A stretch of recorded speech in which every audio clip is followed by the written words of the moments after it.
우리에게 주신 하나님의 말씀은 출애굽기 15장 22절에서 27절 말씀, 눈이 바뀐 곳 나라의 셈이라는 제목을 가지고 하나님의 말씀 보도록 하겠습니다. 출애굽기 15장 22절에서 27절 한 절씩 교독합니다. 모세가 홍해에서 이스라엘을 인도하매 그들이 나와서 수르 광야로 들어가서 거기서 사흘 길을 걸었으나 물을 얻지 못하고 마라에 이르렀더니 그곳 물이 있어서 마시지 못하겠으므로 그 이름을 마라라 하였더라. 백성이 모세에게 원망하여 이르되 우리가 무엇을 마실까 하매 모세가 여호와께 부르짖었더니 여호와께서 그에게 한 나무를 가리키시니 그가 물에 던지니 물이 달게 되었더라. 거기서 여호와께서 그들을 위하여 법도와 율례를 정하시고 그들을 시험하실세. 이르시되 너희가 너희 하나님 나 여호와의 말을 들어 순종하고 내가 보기에 의를 행하며 내 계명에 귀를 기울이며 내 모든 규례를 지키면 내가 애굽 사람에게 내린 모든 질병 중 하나도 너희에게 내리지 아니하리니 나는 너희를 치료하는 여호와임이라. 그들이 엘림에 이르니 거기에 물샘 12돌과 정면나무 70그루가 있는지라. 거기서 그들이 그 물 곁에 장막을 치니라. 아멘. 오늘 말씀은 너무나도 유명한 말씀 중에 하나이고요. 제가 그 생명의 삶에 매월 투고를 하고 있는데 여러분들 생명의 삶 보면은 항상 두 번째 주 앞에 칼럼이 있는 게 제가 쓴 칼럼이에요. 이게 성경 배경 산책이라고, 성경 이해를 돕는 배경 산책이라고 있는데 이번 주제가 눈이 바뀐 곳 마라라고 하는 제목, 오늘 제가 주제를 삼은 부분인데요. 그 부분들 읽어보시면은 이제 배경적인 부분들이 오늘 마라의 삶에 대해서 이야기하고 있습니다. 자, 거기에 자세히 좀 나왔지만 먼저 우리 22절 보면은 그들이 움직인 곳이 어디냐면은 수르 광야로 들어가서라고 했는데 홍해를 건넜습니다. 홍해를 건넌다는 건 고린도서 10장에서 뭐라고 얘기냐면 세례를 받았다라는 표현을 할 수 있어요. 그러니까 6월절은 예수 그리스도의 구원의 날이라고 할 수가 있다면 그것을 적용받은 것은 홍해죠. 예수님께서 우리를 위해 죽으심으로 말미암아 우리가 사망의 권세에서 벗어났어요. 이제는 그 벗어난 하나님의 백성으로 살아야 되는데 어떻게 살아야 되느냐? 홍해를 지나면서 세례를 받으면서 하나님의 백성답게 살겠다 하면서 그 길을 나오게 됩니다. 나와서 먼저 맞닥뜨린 것이 광야입니다. 이게 수르 광야 혹은 술 광야라고 부르기도 하는 이 광야이고, 이건 벽이라고 하는 뜻을 가진 게 슈루라는 말이 벽이라는 뜻이에요. 벽, 큰 벽이다. 그래서 어떤 사람은 이것이 국경지대다라고 이야기하고요. 제가 이것을 걸어본 게 아니라 걸어보기도 하고 가기도 했는데 몇 번 성지순례를 통해서 이쪽 지역들을 한번 지나면서 야, 정말 벽이구나. 산이 벽이 아니라요. 바닥이 벽이에요. 바닥이 한 5-6시간을 걸어가도 보이는 게 다 아래가 딱딱한 바위밖에 없는 석회암 바위층으로 되어 있는데요. 그것밖에 없는 벽과 같은 그런 광야예요. 그러니까 주변을 둘러봐도 아무것도 없는데 그냥 쫙 평평해요. 평평하고 그것이 다 이제 바닥을 잘 보면은 뭐 흙이 좀 남아 있긴 하지만 다 돌이에요.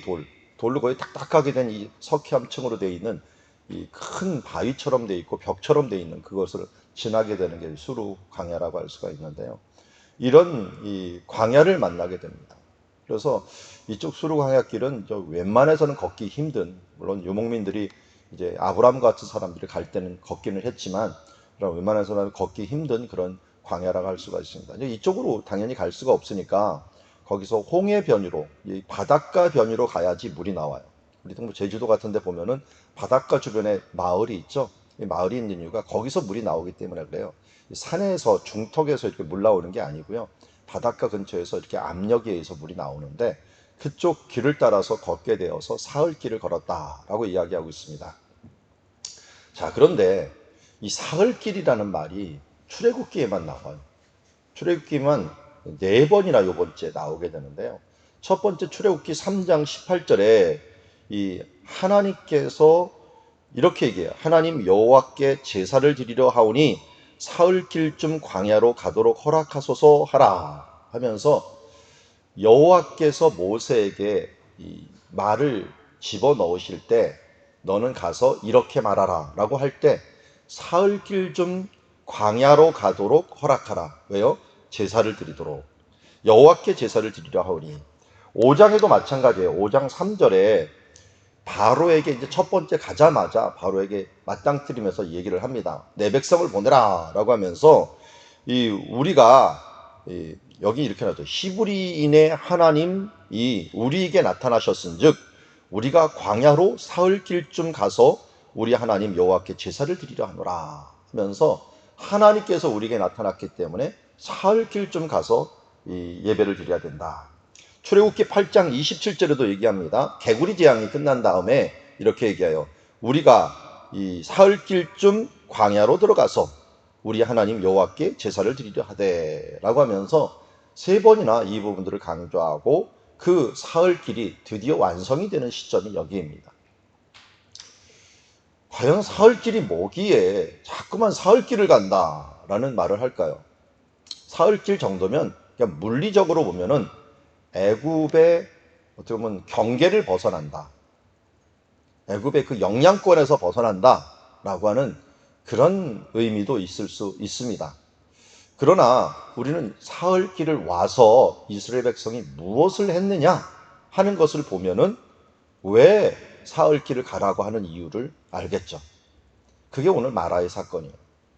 그러기에 마라의 사건은 굉장히 의미상으로도 이게 애굽과 광야 생활을 가르는, 그리고 하나님의 백성으로 살아가야 되는 그런 방향성을 우리에게 잘 알려주는 그런 장소요, 또 사건이라고 할 수가 있습니다.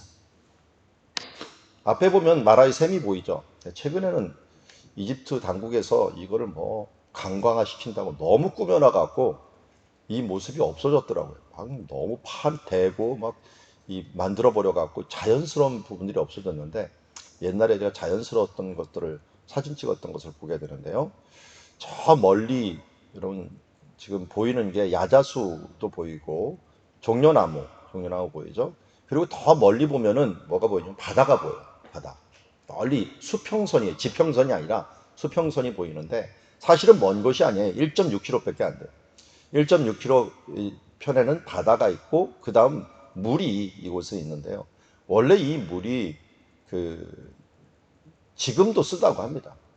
쓰다고 그랬고 사람들이 잘 못 먹는 물 중에 하나예요. 왜냐하면 수량이 적은 것 같아요. 그래서 물이 솟아나와야 되는데 이게 안 솟아나오니까 저 가까이 있는 바닷물 쪽에서 이렇게 들어오면서 물이 써버리는 그런 일들이 발생하곤 하는 것 같아요. 그러다 보니까 쓴 물이다, 별로 좋지 않은 물이다, 이렇게 이야기하게 됩니다. 마라라고 했는데요. 나오미가, 기쁨이라는 뜻을 가지고 있는 나오미가 돌아와서는 내 이름을 마라라라 이렇게 얘기했어요. 쓴 자다 이렇게 할 정도로 이 마라는 쓰다라는 뜻을 가지고 있는데요. 이곳에 이르렀더니 물이 써서 마시지 못함으로 그 이름을 마라라 했고요. 백성이 이때부터 모세에게 원망을 하여 이르되 우리가 무엇을 마실까라고 합니다. 원망이 드디어 시작됩니다. 광야 생활의 첫 원망이 시작되는 것을 보게 됩니다. 이스라엘은 끊임없이 하나님을 원망했어요. 그래서 고린도서 10장에서도 우리는 우리 조상들처럼 원망하지 말자라고 말하는 것처럼 정말 원망이 항상 입에 달고 있는, 그게 인간의 속성인 것 같아요. 이게 감사보다 우리 그나마 이 정도, 그나마 죽지 않게 마시는 것, 이 정도로 이제 만족하는 게 아니라 더 좋은 것, 더 좋은 것. 그러니까 뭐 광야에 오면 무슨 특급 서비스를 받을 줄 알았나 봐요. 물론 가다 보니까 이 7일 동안 먹을 정도의 아마 무교병을 가져왔는데 물은 그렇게 들고 올 수 없잖아요. 물주머니를 가져오긴 했는데 물이 빨리 떨어진 거예요. 그러니까 당장 먹어야 되는데 이 물을 어떻게 하겠어요. 그래서 갑갑한 사이에 그런 말이 나올 수도 있겠지만, 여러분 이 세상 사람들이 원망한다고, 주변 사람들이 원망한다고 같이 원망하지 마십시오. 우리 하나님의 사람들은 이미 얻은 사람들이에요. 이미 모든 것들을 얻었기 때문에 우리는 항상 감사할 수밖에 없고 범사에 감사할 수밖에 없는 사람들이에요. 그래서 주님의 뜻이 무엇이라 그랬습니까? 항상 기뻐하라. 쉬지 말고 기도하라. 범사에 감사하라. 이는 너희를 향한 하나님의 뜻이라고 말씀했잖아요. 그것처럼 우리가 이 원망의 이 흐름에, 이 원망의 세상에 우리가 함몰되지 말고 같이 감사하고 기뻐하는 삶들을 살아가는 주의 자녀들이 되기를 원합니다. 이곳에 와서 이런 쓴물이 나오니까요. 여기 보니까 모세가 이 여호와께 이제 부르짖습니다. 사람들이 원망하니까 자기도 모세도 원망하는 게 아니라 하나님께 이제 부르짖는 거죠. 기도하는 거죠, 한마디로. 그럼 이런 일이 있을 때는 뭐 하라는 거예요? 이 광야 생활에 있어서 기도하라는 거예요. 그리고 홍해 앞에서도 기도하게 만들었고 이렇게 물이 없을 때도 기도하게 만들었던 거죠. 그랬더니 여호와께서 그에게 한 나무를 가리키시니 그가 물에 던지니 물이 달게 되었더라. 한 나무를 가리켰다라고. 이 나무가 무슨 나무인지 모르겠어요. 근데 제가 일부러 사진을 좀 찍어 왔는데 나무가 두 종류 나무가 거기 있더라고요. 종려나무 아니면은 거기 에셀나무라고 하는 나무가 있어요. 근데 그 나무 중에 하나가 아닐까 추정을 하는데요. 또 뭐 이 유목민들이 쓰는 나무들이 있대요. 쿤쿠라고 하는 나무가 있는데 그거는 이 달게 만드는 그런 작용을 하는 나무다라고 그 나무를 한다는데요. 무슨 나무를 넣은들 이 거의 200만이 되는 사람들이 먹을 물이 갑자기 달아지겠어요? 그런 일은 없겠죠. 아무리 좋은 향료를 넣는다고 해도 물이 달아지지는 않을 거예요. 물이 달아지려면 딱 한 가지예요. 여기가 저 멀리 있는 이 바닷물이 역류해서 들어오지 못하게 아니고요. 여기서는 물이 솟아나는 거예요. 그래서 물이 더 많이 솟아나갖고 이 쓴물을 밀어내야 되는 거죠. 밀어낼 때 이 물이 단물이 될 수가 있는 것을 보게 됩니다. 우리도 마찬가지죠. 여기 컵이 있지만 이 컵에 있는 물을 깨끗하게 하는 방법은 사실은 그렇게 어렵질 않아요. 이걸 일단은 깨끗한 물로 계속 부어주면 돼요. 아니면 밑에서 물이 계속 솟아나오면 돼요. 솟아나갖고 그 솟아나는 물이 쓴 물을 밀어내버리고 단물로 돼버리면 되는 거예요. 단물이 계속 솟아나면 되는 겁니다. 그러니까 여기가 원래 물이 솟아날 수 있는데 물 양이 적거나 아니면 멈춰버리다 보니까 역류가 돼버린 거죠. 그래서 그 물을 이 나무를 던졌더니 물이 달아졌다는 것은 샘물이 솟아나왔다는 거죠. 그래서 이 중동 지역이나 특별히 뭐 이스라엘 같은 데는 이게 간헐천이라고 불러요. 한 번씩 훅훅. 그래서 실로암 같은 데서도 물이 갑자기 훅훅 나오기 때문에 그 깨끗한 물에 병자가 들어가면 피부병이 낫는다라고 하는 말이 나올 정도로 이게 물이 훅훅 나오게 돼요. 저도 한번 샘들 보세요. 샘이 일정하게 물 나오는 거 보셨어요? 이게 올라갔다 내려왔다 올라갔다 내려왔다 하는 것들을 보실 거예요. 그게 샘물의 특징이에요. 그러니까 여기서 샘이 솟아나는데 그 샘물이 안 솟아나니까 달지 못하는 거거든요. 그러니까 나무가 떨어졌는데 그 나무가 달아졌다. 저는 나무를 볼 때마다 십자가를 생각을 하게 돼요. 왜냐하면 예수님께서 요한복음 7장에 보면은 이 누구든지 목마르거든 내게로 오라. 나를 믿는 자는 그 배에서 생수의 강이 흘러나리라. 그 생수는 누구를 가리켜요? 고린도서 10장에 보니까 이것은 반석은 예수 그리스도시요. 또 그 반석에서 나오는 생수를 마셨다라는데 이 생수는 요한복음 7장 39절에 바로 생수는 성령을 가리킵니다 라고 말했어요. 예수님께서 하늘에 올라가셔서 우리에게 주신 것 선물이 뭡니까? 성령님이죠. 그래서 우리가 성령 강림절 기도를 맞이하지만 예수님께서 이것은 우리에게 부탁하신 말이에요. 하나님이 약속하신 것을 너희가 기다리라. 어디에서? 예루살렘에서 함께 모여서 기도하면서 우리가 기다리라고 말씀하고 있습니다. 이렇게 우리가 기도해야 될 이유들이 참 많죠. 이 어렵고 힘들 때 하나님께서 열어놓은 문이기 때문에 부르짖어야 되기도 하고요. 하나님께서 약속하신 생수의 강을 우리에게 주시기 때문에 우리가 이를 위해서 기도해야 됩니다. 우리의 인생이 쓴 인생이 되었어요. 정말 상처 많은 인생이 되었지만 이것을 몰아내고 이길 수 있는 방법은 성령님께서 우리 가운데 충만하는 것밖에 없습니다. 그렇지 않으면 우리가 또 부정적이고 원망하고 우리들의 쓴 뿌리들이 자꾸만 돋아나갖고 우리의 인생을 더 쓰게 마라처럼 만들어버리지만 그러나 생수의 강이 예수 그리스도를 바라보고 그 은혜를 생각하고 그거의 은혜에 감사하면서 성령에 충만하여 살아갈 때 우리가 이 세상에서 쓴 뿌리의 인생을 이길 수 있고 감사하면서 단물로 바꿀 수가 있게 됩니다. 그게 예수 그리스도의 십자가입니다. 그 십자가의 은혜를 다시 한번 기억하고 그 십자가의 은혜로 말미암아 예수님께 우리에게 주신 말씀을 다시 붙잡고 기도할 때 성령님 진리의 영이 우리 가운데 솟아나서 우리를 새롭게 하실 줄 믿습니다. 그런데 이 성령님이 어떻게 일하느냐, 무엇으로 일하느냐 잘 봤더니 기도할 때 성령님이 나오지만요, 이 성령님의 지속적인 부분들이 여기 뒤에 보니까 여호와께서 그들을 위하여 법도와 율례를 정하시고 라고 합니다. 법도와 율례를 정하셨다라고 하는 건 이때 이 시내산에서 법도와 율례가 완성되었기 때문에 완성된 상태는 아니에요. 그렇지만 뭐는 완성되었어요? 유월절 예식이라든지 또 사람들에게 이제 중요한 일들, 이제 기초적인 일들이 하나하나 그들에게 제시되고 있었어요. 내가 주는 이런 말씀들을 너는 잘 지켜 행하라. 이제부터 시작이다 하면서 이제 시작의 순간이 된 거예요. 이거 잘 보면 이 마라가 뭔가 봤더니 애굽이에요. 세상이 바다로 많이 묘사를 되고요. 세상이 애국으로 많이 묘사를 돼요. 애국과 같은 쓴 뿌리들이 아직도 그 쓴물들이 우리 가운데 솟아 들어오지 않도록 너희는 애굽의 법과 애굽의 그 관습 문화에서 벗어나고 이제는 하나님의 법, 하나님의 문화, 하나님의 율례를 따라 살아가는 사람이 돼야 된다 하면서 완전히 그들의 가치관을 바꾸는 일들을 하게 되었습니다. 그래서 제가 말씀 많이 드리죠. 이 셈이라고 하는 단어가 히브리어로 뭐라고요? 아인. 근데 아인이 또 무슨 뜻을 가지고 있다고요? 눈.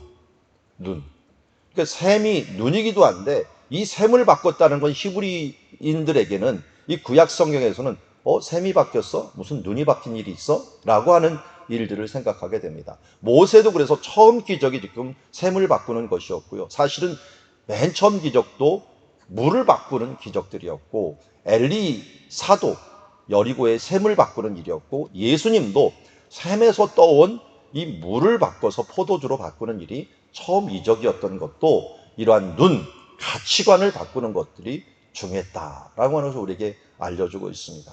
그렇습니다. 사흘길이 뭔가 봤더니 바뀌는 기간이구나. 애굽의 눈에서 바로 하나님의 자녀의 눈으로 바뀌는 그런 시간이구나. 이 사흘은 3일이잖아. 3일. 예수 그리스도 죽었다가 다시 살아난 일이잖아요. 이제 어린 양으로 구원받았지만 우리도 예수 그리스도를 통하여 구원받고 이제 세상 것은 끊어버리고 오직 하나님이 제시하는 그 눈과 그 가치관을 가지고 살아가라고 하는 하나님의 사인이요 그 자리였습니다. 그래서 그 자리에서 여호와가 뭐라고 얘기합니까? 바로 치료하는 여호와.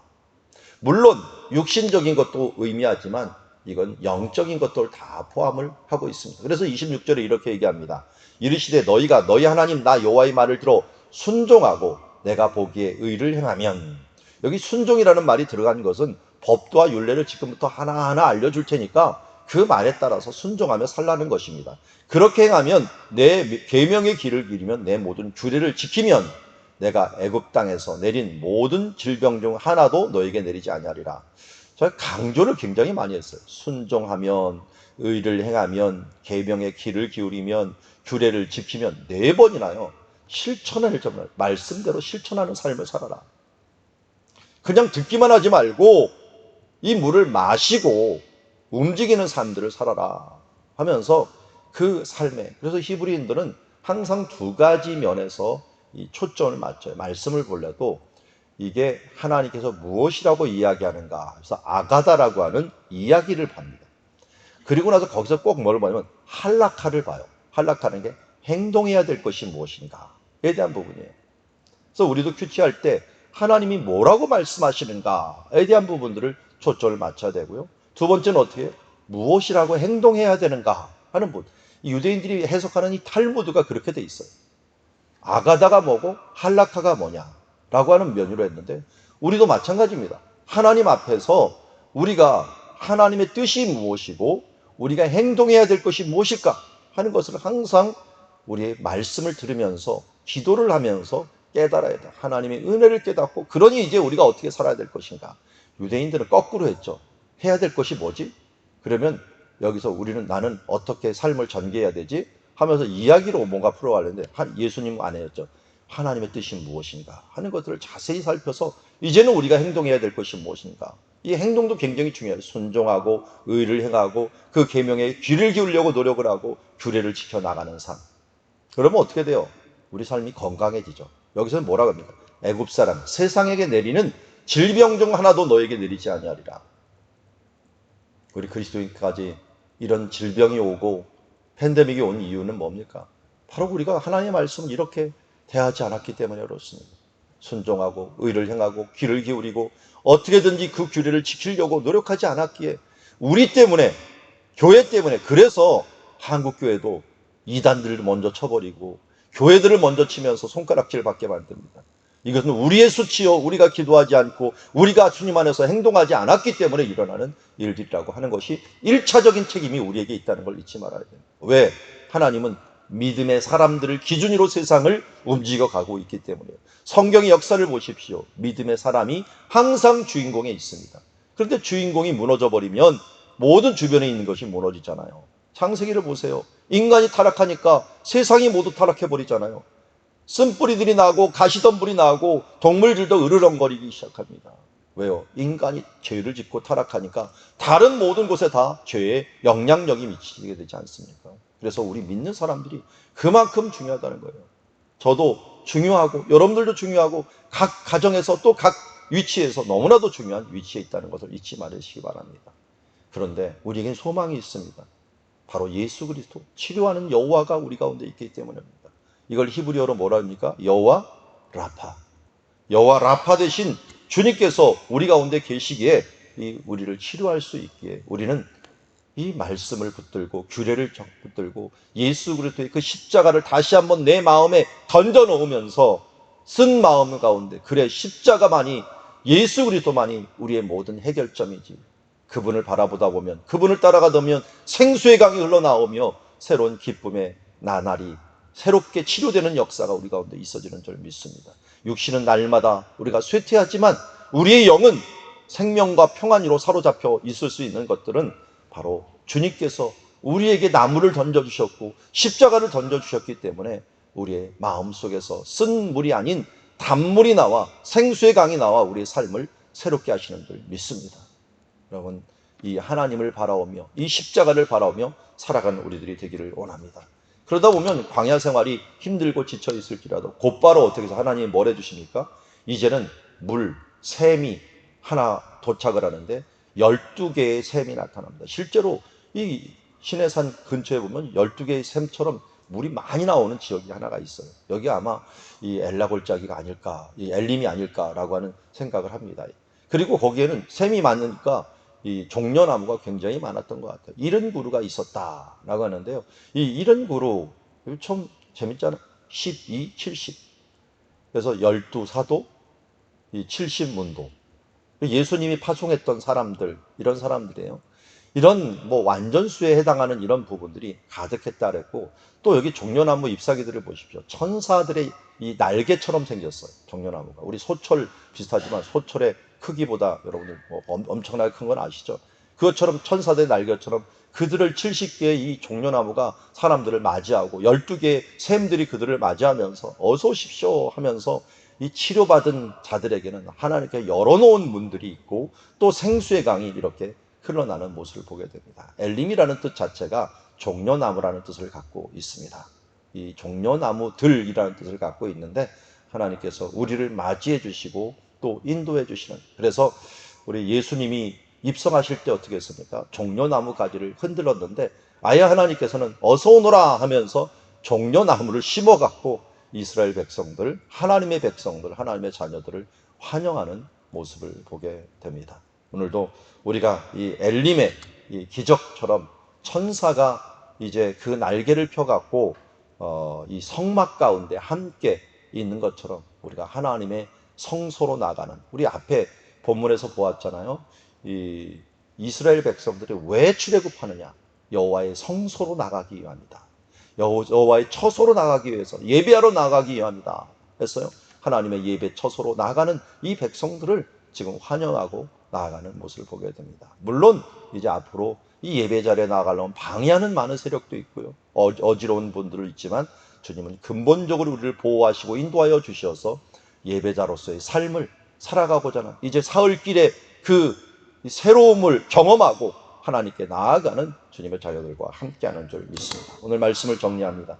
사흘길, 이것은 바로 우리를 변화시키고 예배자의 모습으로 새롭게 하는, 마라의 샘에서 여호와 라파의 그 능력으로 우리를 새롭게 하는 그 길의 시점이었다 하는 것들을 우리에게 말씀하여 주셨고, 이곳에서 눈이 바뀌고 쓴 물이 이제 단물로 바뀌고 우리 인생이 애굽의 인생, 세상의 그 문화에서 하나님이 주신 가치관을 따라서 살아가는 그 길이었고, 또 12개의 샘, 70개의 종려나무 엘림에서 하나님께서 우리를 반겨주시고 또 예배자리로 가는 자들을 기뻐하시는 모습을 보여주는 장면을 보았습니다. 오늘도 이 말씀을 통하여 우리가 기도하는 자로서 또 예수 그리스도를 통하여 변화된 자로서 여호와 라파 하나님을 바라보며 예배자의 삶으로 나아가는 주의 자녀들이 되기를 주의 이름으로 축원합니다.